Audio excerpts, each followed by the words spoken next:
Dalam kajian ilmu politik, termasuk komunikasi politik, istilah manifesto bermakna janji. Janji mana-mana parti politik, sama ada kerajaan atau pembangkang, kepada markas-markas pengundi.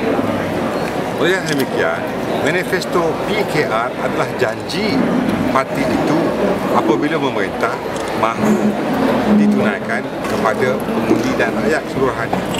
Menafikan manifesto sebagai janji artinya menafikan hak rakyat dan menafikan janji yang dilafazkan.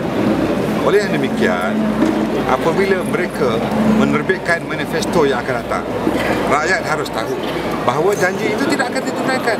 Lebih baik kita tolak sekarang daripada kita tertipu sekali lagi. Oleh sebab itu, untuk Negeri Selangor, cukuplah kesilapan yang telah dilakukan dahulu kerana mereka tidak tunaikan janji.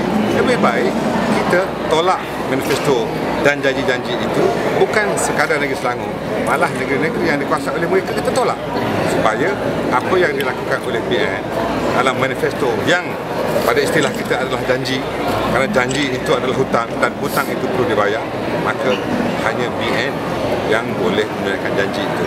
InsyaAllah apa yang dikatakan sebagai manifesto yang digunakan oleh Perikatan pada tahun 1959 hingga Barisan Nasional apa diwujudkan dalam pilihan raya hingga tahun 2018 adalah janji yang ditunaikan.